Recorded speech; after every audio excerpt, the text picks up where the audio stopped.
అబ్బబ్బబ్బబ్బబ్బబ్బా! ఏం జామ్ రా బాబు! ఏం క్రౌడ్ రా నాయన! అమ్మో! అమ్మమ్మో! సో, గాయ్స్ మీకు తెలిసే ఉంటది ఇది ఇప్పుడు ఎక్కడ అనేది అంటే, కొంచెం ముందుకొస్తే మీకు రివీల్ అవుతుంది గాయ్స్ ఈ ప్లేస్ వచ్చేసి. సో, ఇది చాలా ఫేమస్ గాయ్స్. ఎంత క్రౌడ్ ఉందో చూడండి. ఓరి నాయనో! ఓరి దేవుడా! ఏంట్రా బాబు అందరూ కలిసి ఇక్కడే ఉన్నట్టున్నారు మొత్తం. రేయ్! ఎవర్రా మీరంతా? అన్నట్టుంది గాయ్స్.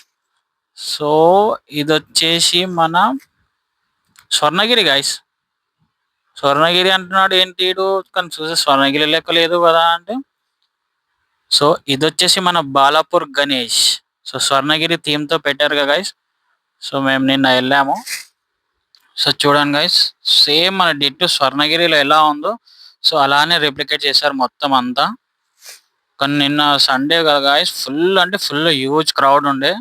సో మాకు దగ్గర దగ్గర ఆల్మోస్ట్ ఒక 1 అవర్ పట్టింది దర్శనం చేసుకోనికి. సో చూడండి గాయస్ ఎంత మంది క్రౌడ్ వచ్చారు ఇక్కడ. సేమ్ మన గోపురం అనేది ఎలా ఉందో అన్ని సేమ్ అక్కడ ఎట్లా ఉందో ఇక్కడ ఇక్కడ అంతే డిట్టుగా పెట్టారు. కానీ కళాకారుడు ఎవరో కానీ చాలా గ్రేట్ గైస్.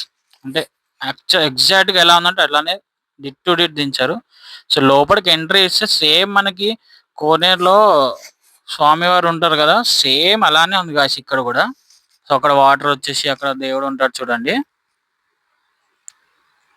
ఎంత అబ్బోబోబోబోబో! ఓర్ నాయన ఓర్ దేవుడు!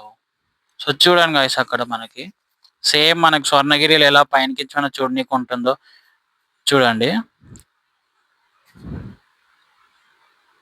సో పోలీస్ వాళ్ళు కూడా చాలా సపోర్ట్ చేశారు గాయస్ ఇక్కడ. సో అంటే ఇంత పెద్ద హ్యూజ్ క్రౌడ్ అన్న వాళ్ళకి కూడా కొంచెం ఇబ్బంది అవుతుంది కదా గాయస్. సో వాళ్ళకి కూడా హ్యాట్స్ ఆఫ్. సో ఫైనలీ మన బాలాపూర్ గణేష్. సో చూడండి గాయస్ బొజ్జ గణపయ్య. సో డెకరేషన్ కూడా భలే చేశారు గాయస్ లోపల నుంచి. ఆ జూమర్ అవన్నీ అంతా.